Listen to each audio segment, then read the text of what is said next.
Muito boa noite, meus queridos amigos e amigas, tudo bem com vocês? Espero que sim. Sejam muito bem-vindos. É uma alegria poder compartilhar com vocês os meus conhecimentos de programação neurolinguística, de coaching, de hipnose, psicologia positiva, e vai ser tanta coisa que a gente vai falar aqui.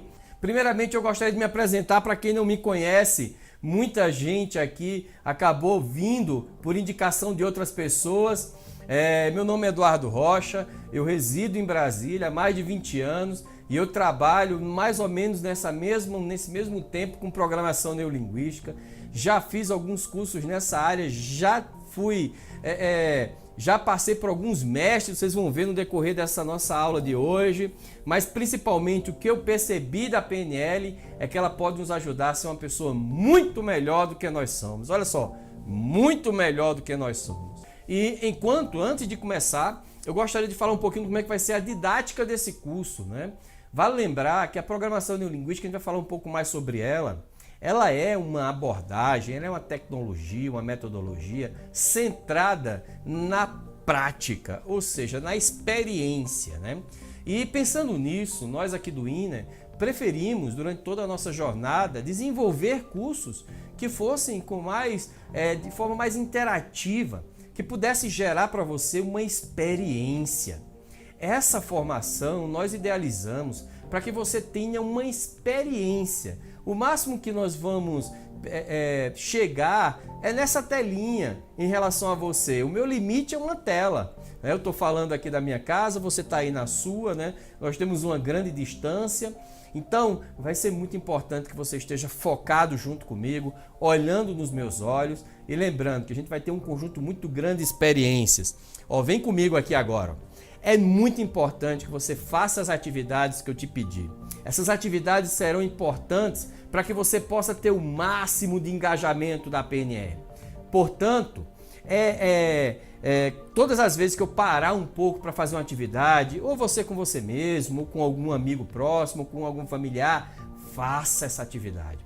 Vai ser isso que vai te garantir para que você possa ter o máximo de aproveitamento. Eu não vou estar aí para te supervisionar. Nas minhas formações presenciais, eu vou ali ficar olhando para os meus alunos, fico cobrando eles, olha, vamos lá, vamos fazer, mas eu não vou estar aí pertinho de você. Então, portanto, fique atento e faça as atividades, perfeito? E eu digo para você, o mais importante desse processo é que você possa pegar agora uma caneta ou um lápis e um papel para anotar todos os processos. Essa formação, o próprio conteúdo didático é as próprias aulas. Então, você vai ver tudo aqui, né? Tudo falado por mim, né? Não vai ter nada escrito, vai ser tudo no tete a tete, no boca a boca, em gerar experiência, já que a PNL não se propõe em ser uma disciplina onde você trabalha muito conceitos. A ideia é trabalhar prática, por isso que a gente vai ter o máximo de prática. Como é uma formação, eu vou começar trazendo os aspectos mais fundamentais, fundamentando o teu conhecimento em relação à mente humana, fundamentando o teu conhecimento em relação ao pensamento empírico sobre o ser humano, sobre o comportamento geral, e depois nós vamos nos aprofundando as técnicas. Serão 5 dias. Dia de hoje eu separei mais para que a gente possa conceituar e dar base conceitual da PNL para vocês. A partir de amanhã o curso vai ficando extremamente mais prático e assim você vai interagindo comigo e vai ser uma experiência muito mais intensa, perfeito? Muito mais intensa. Então vamos lá. Já que já estamos tudo certo e fizemos aí o preâmbulo inicial desse curso, vamos começar. Bem, a primeira pergunta que a gente se faz quando a gente vai começar uma formação em PNL é a seguinte: Ed, para que eu vou fazer programação neurolinguística, né? Por que eu tenho que fazer PNL, né? O que é que vai me agregar na minha vida, né? Eu costumo dizer que a minha vida ela é formada especificamente por 3 grandes traumas, tragédias na minha jornada e uma bênção, né? E durante esse curso vocês vão conhecer essas 3 tragédias e uma bênção. Eu vou começar pela primeira, né? Aquela que foi para mim mais marcante. E com ela me trouxe uma reflexão muito profunda de como a mente funcionava. E eu vou contar essa história para vocês agora. Em 1995, especificamente, eu estava cursando o curso de engenharia, eu sou engenheiro civil, foi minha primeira formação, depois eu fiz administração de empresas e somente então entrei na área de psicologia, mas até o meu sonho de adolescente era, sem dúvida nenhuma, fazer um curso de engenharia, até porque meu pai, ele gostava muito de engenharia, né? E certo dia, minha mãe era uma pessoa muito saudável, né? Comia comida saudável, não comia carne, né? E era uma pessoa que andava de manhã cedo. Até que um dia minha mãe saiu de casa e ao sair de casa ela sentiu um pouco de cansaço, né? Ficou cansada, né? Chegando em casa, meu pai se preocupou porque eu nunca tinha visto minha mãe dificilmente adoecia, né? E aí nesse cansaço da minha mãe, meu pai a levou para um médico, um pneumologista. E nesse momento foi feita uma radiografia. No retorno da minha mãe com meu pai na clínica, aí veio o diagnóstico. Minha mãe estava com uma metástase de pulmão, que já ocupava 80% do seu pulmão. Esse fato talvez seja uma das notícias mais tristes que eu já recebi na minha vida. Foi quando meu pai e minha mãe voltaram para casa e, ao chegar em casa, eles me mostraram esse diagnóstico. Foi terrível, né? Eu não sei se tem alguém aqui que já perdeu um ente querido, uma pessoa muito amada. É uma dor profunda, né? E quando nós tivemos essa notícia, né, minha mãe ainda recebeu a notícia junto com essa. Ela recebeu a notícia de que ela iria falecer nos próximos 3 meses. Isso foi mais ou menos em janeiro para fevereiro, né, um pouco antes do carnaval. Em maio, minha mãe faleceu. E aí, quando minha mãe faleceu, foi uma tristeza, né? Os médicos, durante esse período de 3 meses, sugeriram que a gente procurasse o tumor primário da minha mãe. A gente não sabia onde é que ele estava, né? E fomos procurar o tumor primário, aquela coisa toda. Foi 3 meses, nossa, foi uma correria danada. E no velório da minha mãe, o médico chegou e disse, olha, podemos, né, postergar um pouquinho mais, 24 horas, aí, pra gente fazer uma biópsia aqui no pulmão da sua mãe e tal, etc. Aí, não pode deixar e tal. Meu pai deixou, e aí nessa biópsia nós recebemos o resultado 4 meses depois. Atenção, olha só. Minha mãe recebeu um diagnóstico de câncer, com 3 meses ela faleceu, e depois depois de 5 meses do falecimento dela, nós recebemos o resultado dessa biópsia. Nós estávamos ainda muito tristes. A morte da minha mãe impactou toda a família. Impactou meus 2 irmãos, impactou meu pai, a família toda. Minha mãe faleceu com 45 anos, mais nova do que a idade que eu tenho agora. Depois eu comecei a perceber que minha mãe era uma pessoa um pouco triste, né? Via minha mãe ali um pouco desolada, né? Comecei a avaliar umas fotos, fiz uma associação de que talvez minha mãe tenha morrido de depressão. Ou seja, ela tinha tido uma depressão e essa depressão teria gerado nela um câncer e tal, etc. Né? E uma situação muito comum. Até que 3, 4 meses depois o médico nos chamou lá para ver a biópsia, o resultado da biópsia da minha mãe. Meus amigos, eu cheguei triste, arrasado, né, no consultório do médico. Ao chegar lá, o médico nos recebeu sorrindo. Isso mesmo, ele nos recebeu sorrindo. Eu disse, rapaz, que médico, filha da mãe, rapaz. Como é que esse médico me recebe desse jeito? Eu fiquei transtornado, de forma nenhuma. Até que o médico, ao chegar lá, ele disse, eu tenho uma ótima notícia para você. Eu disse, esse cara tá brincando comigo. Como é que você tem uma ótima notícia de minha mãe? Minha mãe faleceu, rapaz, faz 4 meses, você vai me dar uma ótima notícia. Minha mãe era uma pessoa sofredora, se entregou ao câncer. Minha mãe não lutou. Minha mãe foi uma fracassada. Pensando isso, né? Aí o médico chegou para mim e disse, o que ele me falou mudou completamente a minha percepção de realidade. Ele disse, a sua mãe não morreu em 3 meses. A sua mãe morreu em 23 anos. Fazia 23 anos que ela tinha esse câncer, que ela vinha lutando contra ele, organicamente, até chegar onde está hoje. Eu disse, cara, naquele momento, atenção, olha só, vem aqui comigo. Naquele momento, toda a imagem de tristeza da minha mãe mudou. Saiu de uma imagem de triste. Parece que todas as cenas da minha mãe na minha cabeça foram reprogramadas instantaneamente. Eu acho que não durou 3 a 4, 5 segundos esse processo. Girando. E nesse giro, eu comecei a abrir um sorriso. Não que minha mãe teria voltado, mas antes a imagem que eu tinha da minha mãe de ter se entregue à doença tinha sido substituída por uma imagem de uma heroína, de uma mulher que tinha lutado contra a doença. Entende? Em 5 segundos, eu saí do luto da minha mãe, eu fiquei feliz, eu comecei a ficar orgulhoso dela, eu voltei para casa contente, segui minha vida em frente, tinha parado o curso de engenharia, continuei meu curso de engenharia e hoje eu tenho uma lembrança fantástica da minha mãe, como uma mulher lutadora que lutou pela vida para nos criar, nós os 3 irmãos. Agora pensa comigo, se isso aconteceu em frações de segundo, perfeito? Em frações de segundo. Será que isso poderia acontecer dentro de outros cenários? Será que eu poderia, de alguma forma, entender o que aconteceu no meu cérebro, na minha mente, que permitisse que, em alguns segundos, automaticamente, eu voltasse para a realidade e já tivesse uma percepção completamente diferenciada sobre a vida?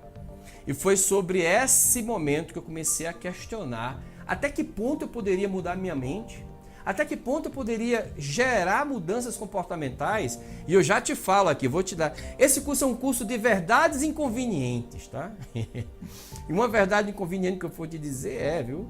As pessoas mudam muito pouco ou quase nada. O que elas fazem é se adaptar. Mas a gente vai falar sobre isso daqui a pouquinho. Como é que eu consegui realizar mudanças perceptivas?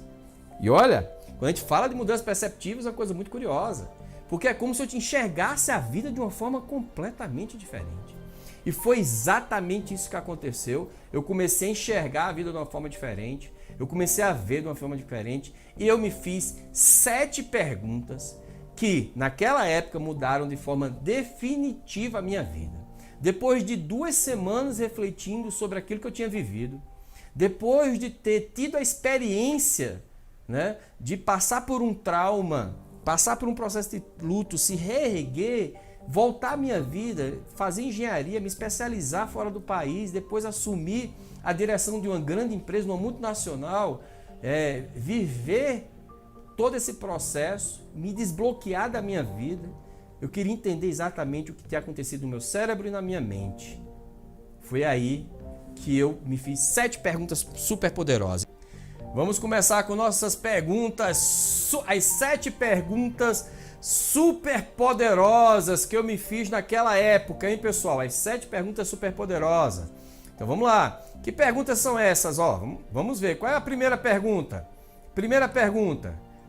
O que realmente queremos? O que realmente eu quero na vida, né? Essa talvez seja uma das perguntas mais importantes, mas é interessante como a gente não sabe o que quer. Vocês já perceberam que a gente não sabe nem o que a gente sabe? Nós não sabemos o que sabemos e não sabemos o que não sabemos. Isso parece uma conversa meio de bêbado num bar, né? Uma vez eu estava com um amigo meu e pareceu mesmo, porque aconteceu exatamente isso. Eu estava num restaurante e ele disse assim, cara, eu tô bêbado. Aí eu cheguei para ele e fiz uma pergunta clássica. Eu perguntei ele, como você sabe que você está bêbado? Aí ele chegou assim e disse, realmente, cara, eu não sei. É porque quando eu tomo 3 cervejas, eu normalmente fico bêbado, mas eu não tô vendo que você não tá bêbado. Como você sabe? Ele disse, eita, pô, é mesmo, cara, eu não sei. A gente não sabe o que a gente quer. Uma vez uma pessoa chegou assim para mim e disse, Eduardo, eu tô querendo emagrecer. Eu disse assim, como assim emagrecer? Emagrecer. Eu disse, eu quero perder 10 quilos. Uma pessoa quando diz para mim assim, eu quero perder 10 quilos, eu digo, mas peraí, cara, quanto é que você gostaria de ter? Qual o seu peso? Eu não sei. Como é que você quer que sua mente trabalhe por você se você não sabe qual é o peso ideal para você? Olha essa coisa, é uma pergunta interessante, né? O que seria melhor para você? Você se perguntar, eu quero perder 10 quilos ou eu quero ter, vamos supor que você tem 95 e quer chegar a 85, ter 85 quilos? Responda aqui agora no chat. O que você acha que é melhor? Perder 10 quilos, se você tem 95, ou chegar a ter 85 quilos. Eu percebi que a nossa mente ela ela só faz o que a gente quer. E quando a gente não sabe o que quer, entra naquele paradoxo da Alice, né? Uma vez a Alice estava passando, isso é uma história clichê, mas ela ilustra muito bem isso. Passando ali numa bifurcação, pergunta pro gatinho, né? Pro gato, ô gato, para onde vai essa bifurcação? Aí o gato responde para Alice, né? Para onde você quer ir, minha filha? Aí ela responde, eu sei lá, não sei não para onde eu vou não. Para quem não sabe para onde ir, qualquer caminho serve. Primeira coisa que você tem que definir é para onde você quer ir. Então a pergunta super poderosa é, o que é que eu quero? O que eu desejo? O que eu quero ter na vida? O que eu quero conquistar? Eu costumo dar um exemplo de você pegar um táxi e chegar para o taxista, né? O motorista de táxi, e dizer assim para ele, ô seu motorista, vem cá, ó, vem cá. O motorista vai perguntar para você, onde você quer ir, meu filho? Eu não quero ir para o shopping. O cara, tá, mas onde você quer ir? Eu não quero ir para o cinema. Tá, mas onde você quer ir? Eu não quero ir para o bairro X, eu não quero ir para a praia. Tá, mas onde você quer ir? Eu não quero ir para o aeroporto. Parece que a gente condicionou a nossa vida a dizer para onde a gente não quer ir. E aí, meus amigos, quando a gente não sabe para onde vai, qualquer caminho serve. Então, a primeira pergunta super poderosa. Temos que começar pelo nosso estado desejado. Queremos saber aonde queremos ir. Onde eu quero ir? Vamos lá. Primeira pergunta, onde eu quero ir? Segunda pergunta. Essa pergunta aqui é bem emblemática, vamos ver. Olha só. Por onde começar? Por onde começar? Essa pergunta, ela é muito emblemática. Ela parece ser uma pergunta simples, mas não é. Por onde vamos começar? Saber por onde começar é fundamental. Saber onde eu vou e por onde começar. Hoje nós estamos vivendo um mundo que está recheado de informação. A gente não sabe por onde começar, né? Vamos começar a estudar PNL por quê? Por um curso online, por um livro, por um curso presencial. Vamos aprender uma nova profissão por onde? Por curso no Senai, pelo Sebrae, por um livro, por um curso pelo YouTube, por blogs. São tantos caminhos que definir por onde começar é você ter um bom modelo. E nós vamos perceber que dentro da PNL isso é muito importante, a gente ter um modelo de excelência, a gente saber por onde seguir. Alguém que já tenha alcançado aquilo que nós queremos alcançar, perfeito? Isso é muito importante. Segunda pergunta super poderosa. Essa é muito boa. Como resgatar ou criar recursos internos? Essa talvez seja uma das perguntas mais importantes de todas essas. Não que as outras não sejam, mas talvez essa seja a mais importante. Como me ergo diante de um estado emocional negativo? Eu fiquei pensando, cara, como é que eu saio de um estado de tristeza? Se eu tiver com muito medo, como é que eu arranco coragem dentro de mim? Eu quero entender como é que as pessoas conseguem fazer isso. Eu tinha um amigo que, cara, o bicho apanhava na escola, rapaz, ele apanhava. Sabe aquela galera que leva muito bullying? Mas ele tinha uma capacidade de se reinventar que era uma coisa louca. Esse cara, bicho, ele saía, sabe? Ele saía do estágio A para o estágio B muito rápido. Era uma coisa incrível. E não só isso, essa pessoa ela tinha uma capacidade de se reinventar e de criar situações muito rapidamente. Como é que essas pessoas conseguiam fazer isso? Eu tinha interesse. Como é que os gênios conseguiram aprender tão rápido? Pois é, isso é uma boa pergunta, hein? Vamos lá, vamos continuar. Outra pergunta super poderosa aqui, ó. Como realizar mudanças que preciso? Ó, não é mudanças que desejo, são as mudanças que eu preciso. Você já imaginou se a gente espere que as mudanças ocorram? Você acha que as mudanças ocorrem de forma lentamente, sempre lentamente, ou rapidamente, ou as mudanças ocorrem naturalmente? Como as mudanças ocorrem na sua vida? As mudanças ocorrem de forma natural, lentamente, rapidamente ou naturalmente. E é muito curioso isso, porque pensa comigo, vão existir cenários onde você vai deixando um problema, acreditando que ele vai resolver sozinho. Tem alguns que resolvem mesmo, né? Tem alguns problemas que eles se resolvem rapidamente, principalmente quando você dá uma certa urgência, quando você quer resolver logo. E tem outros que você vai empurrando com a barriga, amanhã eu começo, amanhã eu começo, amanhã eu começo. Como é que estão as mudanças na tua vida? Você tem realmente decidido fazer o que tem que ser feito e realizar as mudanças rapidamente? Ou você tá igual a Zeca Pagodinho, deixa a vida me levar? Meu amigo, deixa a vida me levar, vida leva. Eu não vou cantar aqui não, porque depois eu vou contar a história de como eu comecei a estudar canto, vocês vão ficar aterrorizados. Perfeito? Outra mudança importante. Como aprender mais rápido? Cara, eu não quero levar esse tempo todo para aprender não. Eu quero aprender mais rápido. Eu quero ter um aprendizado um pouco mais sofisticado. Eu quero aprender o que é importante. Eu quero deixar de ficar aprendendo bobagem. Hoje a gente está aprendendo muita bobagem, né? Um dia desse eu até publiquei no meu Instagram, no Stories, né? A gente vai nessas bibliotecas de aeroporto, que a gente viaja muito, está sempre passando por ela, né? E tinha uma prateleira que eu vou ser bem sincero com você, tinha uns 30 livros que era o poder de alguma coisa. O poder da cura, o poder do agora, o poder da presença, o poder sem limites, o poder da finança. E depois eram os 5 passos. Os 5 passos, não sei o que, os 5 passos. Depois as 5 estratégias. O pessoal achou que as 5 estratégias era muito, porque daqui a pouco eram as 3 estratégias. As 3 estratégias. Depois os 7 hábitos. Os 7 hábitos, depois o cara era o 8º hábito. Aí colocaram o 8º. Cara, é tanto livro, é tanta informação. Diz, cara, como é que eu vou aprender tudo isso? Eu vou ler esse mundaral de livro todo aí, eu vou passar o resto da minha vida. Eu tenho que aprender como aprender mais rápido e aprender aquilo que é essencial. Senão eu vou ocupar a minha mente com um monte de bobagem, que não vai ficar me levando a lugar nenhum. Essa foi outra pergunta super poderosa que eu fiz. Vamos continuar aqui, ó. Outra pergunta super poderosa. O que é verdadeiramente importante nessa vida? Vocês já pensaram para pensar nisso? Essa é uma pergunta muito boa. O que é importante? Quando é que você diz assim, cara, o que é importante para mim? Importante para mim é minha família? Então cuida da tua família, cara. Hoje a gente está tendo um problema. Vocês acreditam que eu estou aqui fazendo com todos esses recursos tecnológicos, eu fiz isso aqui tudo no closet do meu quarto, é uma coisa inacreditável isso, né? Tem ninguém aqui, cara, só minha esposa que está me ajudando, me trazendo um chazinho. Cara, o que é importante para você? Aprender coisas novas é importante para você? Ótimo, então aprenda coisas novas. Mas defina o que é importante e vá até o final com aquilo, né? E a gente vai perceber que isso é um dos processos mais importantes da nossa mente, é definir o que é importante. A gente vai dar um nome para isso, né? Bem, e a última pergunta super poderosa é... O que nos move para fazer o que tem que ser feito, né? Quando você diz assim, cara, isso aqui é fundamental, né? É fundamental. O que nos move?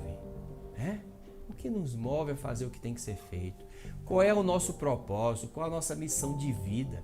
O que faz sentido para nós diante de toda essa turbulência que nós estamos vivendo? Foi diante disso que nós decidimos fazer então esse curso para vocês e deixar uma reflexão, que é uma frase do Tony Robbins. Ele diz o seguinte, ó: a vida não passa de um jogo em que todas as respostas existem. Você só precisa encontrar as perguntas certas para vencer. E essa talvez seja uma das frases mais emblemáticas que eu já li da PNL. Ou seja, quais são as perguntas que você tem se feito? As perguntas que você se faz, elas estão dando um direcionamento da tua vida. Você tem que aprender a fazer perguntas que te levem ao teu estado desejado.